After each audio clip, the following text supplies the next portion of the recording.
turn the bass up.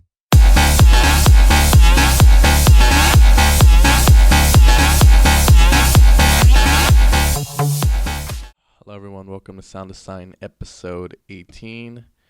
Today we are going to be learning how to create a Melbourne bounce bass. Many of the reasons that you would like to create one would be for those new Melbourne bounce tracks that come from Australia.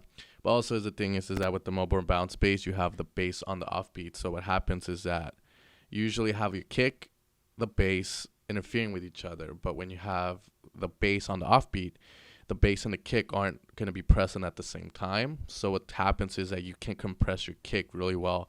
That's why whenever you hear like TJR's tracks, SPARKS tracks, Deorro's tracks, the kick and the percussion sound really, really good together because they've been compressed. And what an offbeat bass does a lot for you is just it lets your kick breathe a little bit more, lets your kick punch out more. So the sound we're going to be creating is going to sound like this.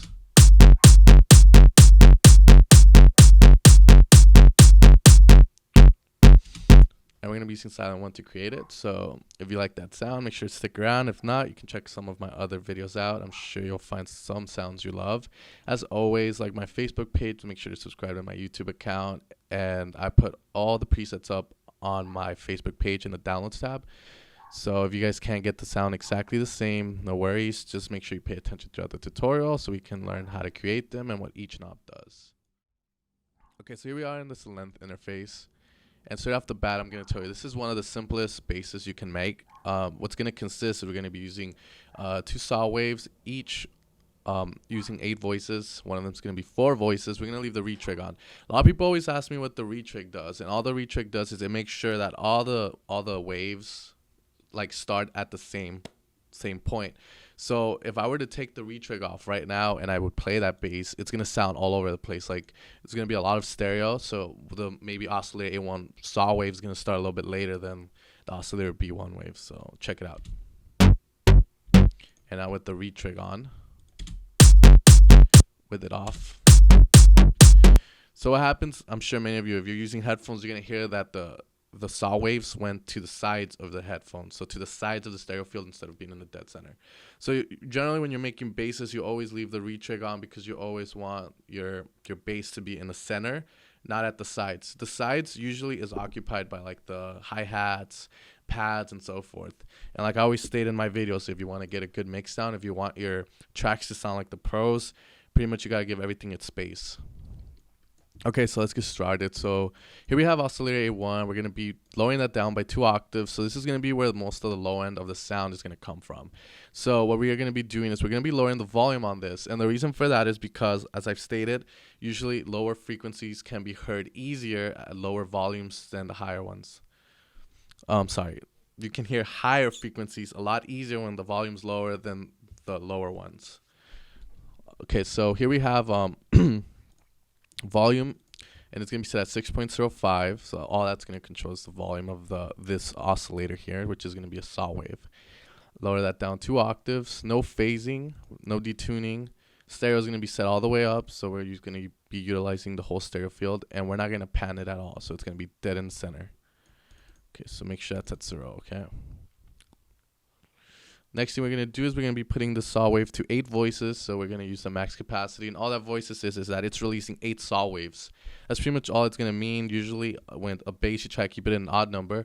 That's why we have the polyphony set to 3.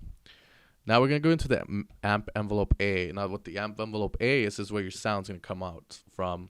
So easiest way to explain this is we have ADSR, which is going to stand for attack, decay, sustain, and release. The attack, all that's going to do is going to decide how fast the sound's going to reach the max volume that it's intended to reach. The decay is going to decide how fast it reaches the sustain level, and the sustain level is going to decide how long it stays there, and then the release is going to decide how fast the sound's going to go back to 0 value, or to the point where you can't even hear it. So usually with basses, you always want a fast attack. You don't want it to gradually come in because then it's going to sound like a harmonica, and it doesn't really sound good with bass lines. And you always want your sustain all the way up, and you regularly don't want any release because what's going to happen is your bass is going to clog up the mix. Now we're going to go into Oscillator B1. We're going to be having a saw wave with 4 voices this time. So we're going to cut that in half. And like I said, Higher frequencies can be heard at lower volumes a lot better than lower frequencies, so that's the purpose of this. So we're going to be having this at 0 octave, so we're not going to be changing the octave at all. Volume's going to be set all the way up. No phasing, no detuning, no stereo. And we're going to move this to the left by 0.38. And I'm going to leave the retrig on. Once we have that, we're going to go into our filtering section. Now, filtering is really, really, really simple. We're going to be using a low-pass filter. And what that's going to do is it's going to act as a cover. So generally with a low-pass filter, you're going to have your cutoff, your resonance, and your drive. What the cutoff is going to do is it's going to decide what sounds to cover up. So it's going to be like a blanket. Like let's say you're going to bed and you're pulling up the sheet slowly. Your feet come first. That's going to be like your highs with the low pass. And the more you pull it up, the more that's getting covered, the more that the highs are going to get covered until you hear the low end last. And once you have your cutoff all the way off with a low pass, you're not going to hear anything. And if you remove the blanket, what you're going to hear first is you're going to hear the bass coming through first. And then the high pass is just the opposite of that. So what we're going to do is we're going to be setting the cutoff set to around 12 o'clock. Your resonance is going to be set at lowest possible, so we're not going to be changing the resonance of the filter. And no drive. And the filter type is going to be 24 dB, and that's just going to decide how much is being let out. Next thing we're going to do is we're going to go to filter controls. We have our cutoff, which is going to decide. The filter control is the master for both part A and part B. In this tutorial, we're not going to be dwelling in part B since we don't really need that many oscillators. So for the cutoff, you want to set it around 9 o'clock, resonance at 0, key track 0, no warm drive on. Now, this is where the bass kind of gets a little bit tricky. We're going to be using mod envelopes A, and like I explained, we have the amp envelope A, which pretty much is where the sound comes out of. What mod envelope is going to do is it's going to turn knobs that you assign it to, so it can be as an LFO. The difference between the LFO and the mod envelope, however, is that the LFO uses waves, and it works by rate, while the mod envelope uses that same ADSR method we used before in order to move a knob. So the difference here is instead of the sound being affected, it's going to be a knob. So what that's going to happen is how fast the knob's going to be turned. It's going to be the attack. The decay is going to decide how fast the knob is turned to the sustain level, and the release is going to determine how fast the knob is turned back to where it originally was. So what we're going to be doing is we're going to be routing this to cutoff AB, and we're going to use the main knob here, the black one, to an amount of 4.29, and you want to get this pretty exact, because when it comes to envelopes, being exact can change the sound a lot. So if you don't get it exact, it will sound a little bit different. Okay, so the attack's all the way down again, so it's going to be instant. Decay is 2.47, sustain level 0.86, and the release 1.38. Next, we go to mod envelope B, and again, route it to cutoff AB. And all that we're going to be moving is just going to be the mod envelope for the decay. Sorry for that. Now, lastly, we are going to go into the effects section of Silent, and we're going to be adding some distortion, some overdrive. All that's going to do is add a little bit of fuzziness. It's going to make it a little bit more loud. As many of you know, Silent comes with 5 different types of distortion. They're great, but I would recommend getting Camel Fat as your distortion plugin, which would help out a lot more. Okay, so here we have distortion amount set to 6.38. Dry and wet 100%.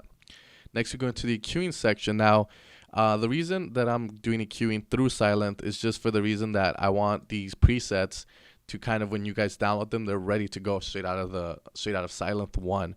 But if you feel like you need to change it, don't be afraid to remove the EQ from Silent 1 and do the EQing yourself in your personal DAW.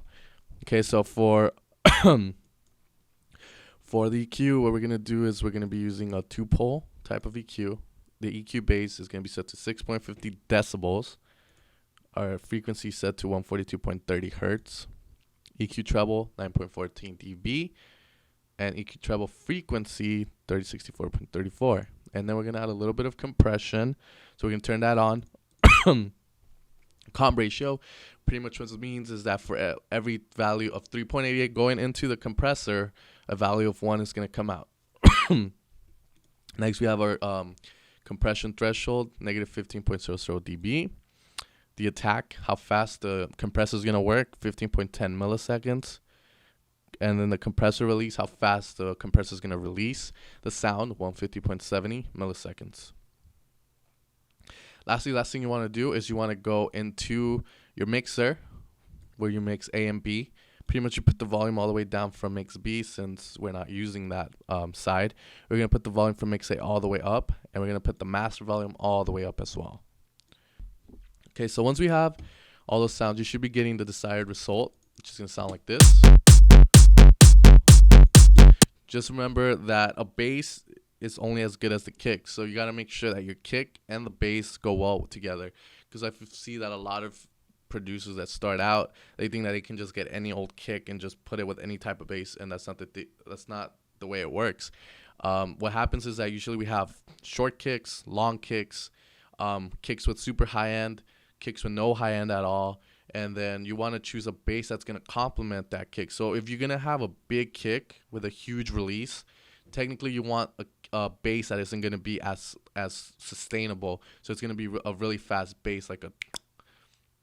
But let's say you have a very small kick, then you can start making your bass a little bit more longer to compensate for that, and so forth. Same thing if you have a kick with pretty much no high end, you'll probably get a bass that has a little bit of high end to kind of fill in for that. Anyways, guys, this has been Sound Design episode 18. I hope you guys learned something new. As always, you can find my presets on my Facebook downloads tab, and I'll see you guys next week.